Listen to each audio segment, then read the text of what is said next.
the building collapsed to dust. Explosive energy creates hot dust clouds rising like a volcanic eruption. By the other two, it was kind of a reddish brown, and it more or less ran east and west. It was a long, thin building, but it had been damaged and it had been on fire for hours, and the smoke just seemed to intensify. But we really couldn't see a lot of damage from this angle, from the north side of the structures. That's why everybody was so surprised when all of a sudden it just fell. Now, the other thing, too, we presume it has been burning for some time. As you indicated, there was nobody inside, and we hope no danger to anybody when it went down. Well, that's the thing, is that when number two went down, I don't think...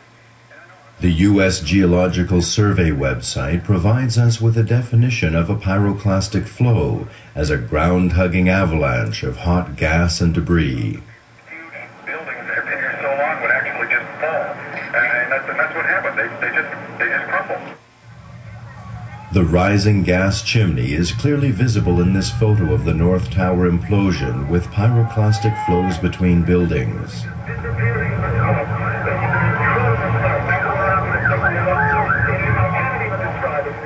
The cauliflower shape of the debris clouds is a telltale sign of pyroclastic flows generated by massive explosions typical of volcanic eruptions and controlled demolitions.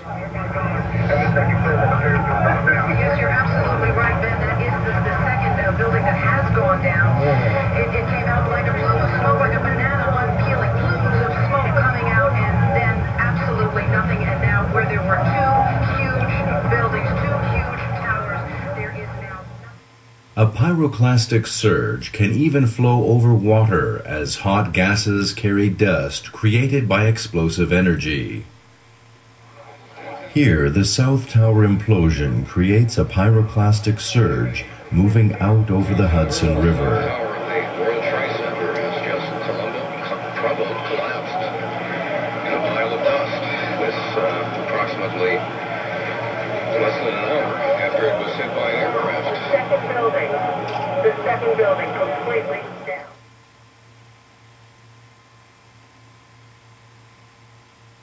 People starting to run away from the scene, and I turned in time to see what looked like a skyscraper implosion. Looked like it had been done by a demolition crew. The whole thing just collapsing down on itself, and another big, huge plume of gray and white smoke shooting up into the air, and then more of the smoke billowing up the street here.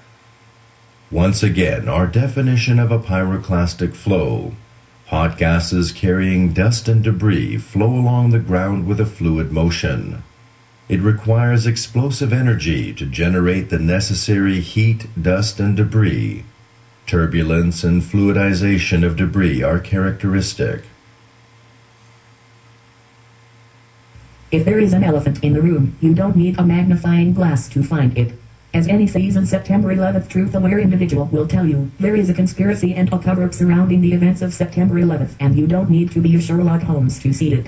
Like the elephant in the closet, all one needs to do to see the government complicity in the attacks on America is break away from the Zionist-controlled mainstream media and look at the gargantuan amount of evidence.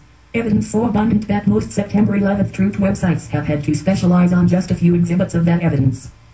Those in the media who have seen the evidence, all of them, and continue to suppress the evidence, while making little or no attempt to inform their audience that the official story is a lie, should not be considered anything except traitors to the United States of America. Furthermore, no excuse should be made for these traitors, because Americans are dying in the Middle East, and no excuse for the media's treason can possibly be justifiable. No job security or any other excuse is reasonable to sell out the United States and allow tens of thousands of Americans, Palestinians, Iraqis, Lebanese, and Israelis to be slaughtered. Those in the media who publicly state that they have seen the September 11th truth documentaries and have seen the evidence that propels the September 11th truth movement then report or discuss September 11th or anything related to September 11th and fail to acknowledge the evidence of government complicity should not be considered anything except traitors to the United States of America. Before we go any further, it is critical that you understand some history. History that Zionists want to keep from you and will even lie to you for the cause. You remember what the cause is, don't you? Our destiny is to rule over the inferior races.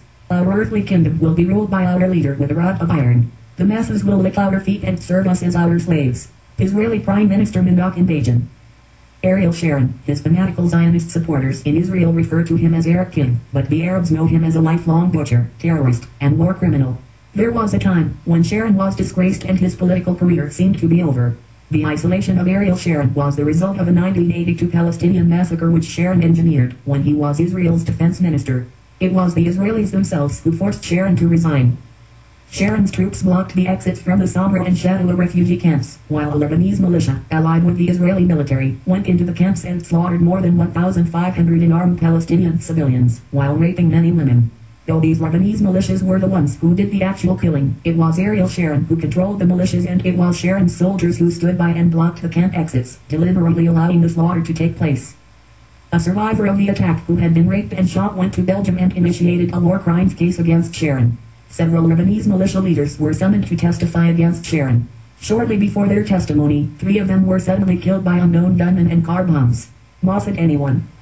In 1955, a false flag operations was exposed for the world to see. Israeli agents, impersonating Arab terrorists, were caught staging a series of bombings against American installations in Egypt. When this conspiracy was exposed, it ultimately created such a controversy that it brought down the Israeli government. The long-since-forgotten scandal became known as the Laden affair. USS Liberty naval communications ship attacked by unmarked Israeli jets and torpedo boats over a 7-hour period with the U.S. flag flying high. The reason, of course, was to sink the ship, kill all of the Americans on board, then leave Egypt to take the blame. If it was an accident, it was the best planned accident I'd ever heard of. USS Liberty survivor. Cover-up alleged in probe of USS Liberty. A former Navy attorney who helped lead the military investigation of the 1967 Israeli attack on the USS Liberty that killed 34 American servicemen says former President Lyndon Johnson and his defense secretary, Robert McNamara, ordered that the inquiry conclude the incident was an accident. In a signed affidavit released at a Capitol Hill news conference, retired Captain Lord Boston said Johnson and McNamara told those heading the Navy's inquiry to conclude that the attack was a case of mistaken identity despite overwhelming evidence to the contrary. Israeli pilot admits USS Liberty was intentional. 15 years after the attack, an Israeli pilot approached Liberty survivors and then held extensive interviews with former Congressman Paul and Pete McCloskey about his role. According to this senior Israeli lead pilot, he recognized the Liberty as American immediately, so he informed his headquarters and was told to ignore the American flag and continue his attack. He refused to do so and returned to base, where he was arrested. Later, a dual-citizen Israeli major told survivors that he was in an Israeli war room, where he heard that pilot's radio report. The attacking pilots and everyone in the Israeli war room knew that they were attacking an American ship, the major said. He recanted the statement only after he received threatening phone calls from Israel. The pilots' protests also were heard by radio monitors in the U.S. Embassy in Lebanon. Then U.S. Ambassador to Lebanon Dwight Porter has confirmed this.